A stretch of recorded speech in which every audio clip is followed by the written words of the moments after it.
আমি শেখ হাসিনা বলতেছি। আপনি কে বলছেন? হ্যালো হ্যালো, আমি মোদির ওয়াইফ বলতেছিলাম। আপনি কে বলছেন? আরে হাসিনা, আমি রাহুল গান্ধী বলতেছিলাম, রাহুল গান্ধী। আরে, আমাদের দেশে আইসা কি নারী পুতাইলি নাকি? আমাদের দেশ থেকে বেরোবি না? কবে যাবি? আরে রাহুল গান্ধী, তুমি আমাকে চেনো নাই মনে হয়। আমি মোদির ওয়াইফ বলতেছিলাম।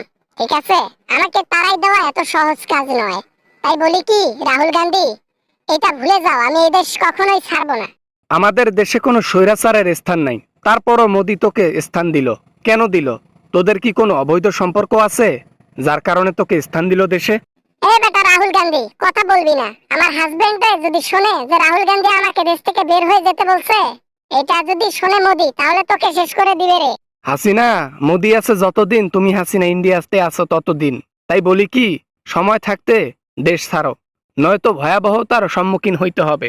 আরে রাহুল গান্ধী, আরে মোদি কখনো ক্ষমতা ছাড়বে না রে। তোরা বিরোধী পার্টিরা যত চেষ্টা করিস না কেন মোদিকে ছাড়ানোর জন্য, মোদি আমার মতো কামড়ে আছে।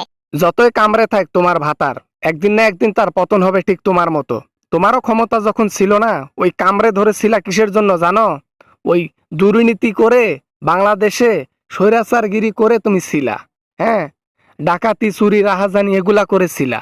সময় মতো তো বিদায় নিছো। হ্যাঁ, তাতে যে টাকা পয়সা কামাইছি বাংলাদেশ থেকে দুর্নীতি করে, আমার টার্গেট ছিল টাকা কামানোর, আর সেটা আমি কামাইছি। এখন দেশে থাক বা না থাক দেখার টাইম নেই। নিজেকে বুঝ দেওয়ার জন্য এখন এগুলা কথা বলো, তাই না? হ্যাঁ, অশান্তিতে আছো এটা বলো। কোনো জেলের চাইতে তুমি কম কিছুতে আছো না। দিল্লিতে এসে তোমাকে কি বিলাস বহুলের জীবন তোমাকে যাপন করতে দিচ্ছে মোদি? ওই এক রুমের মধ্যেই তোমাকে আবদ্ধ করে রেখেছে। তাতে কি জেলের চাইতে কম কিছু নাকি? রাহুল গান্ধী, স্বামী যদি আমার আশি শুনে যে তুমি আমাকে দেশ থেকে বের হয়ে যেতে বলছো, তাহলে কিন্তু তোমার সাথে পার্সোনালি দেখা করে তোমারে ভয়রা দিব। মোদিকে 10-15 হাজার বার পিছন মেরে দিছি। এইবার না হয় তোমার জন্য শেষ একটা পিছন মারবো। তুমিও লাস্টে পিছন ধরে ওই মোদির সাথে পালাইতে উদ্দেশ্য পাবা না। বেটা অনেক হইছে, আর কথা বলবি না। ফোন রাখ বেটা, এখনই ফোন রাখা দে। তোর মতো গান্ধীর সাথে আমি কথা বলতে চাই না। তুই এখনই ফোন রাখ, তোর খবর আছে বলে দিলাম। এক তো আমাদের দেশে এসে থাকতেছিস গণহত্যা করে, তারপরও সহ্য করতেছিস, দুই আবার আমাকেই হুমকি দেশ। তোর এত বড় সাহস! হাসিনার বাচ্চা হাসিনা! আজকে আমার স্বামী আসুক, স্বামীর কাছে যদি এই দুঃখ আমি প্রকাশ না করি, এইভাবে আমাকে অপমান করছো, এইভাবে দেশ থেকে বিদায় দেওয়ার কথা বলছো, দেখে নেব। তোর স্বামীকে একদিন রাস্তায় ধরছিলাম, মনে আছে? অল্পতে বেঁচে গেছে। এইবার তোর জন্য যদি ওকে ধরি না, দুইটাকে উপরে পাঠাই দেব, বুঝছিস? এত বড় কথা, এত বড় হুমকি! রাহুল গান্ধী, শেষ করে দেব।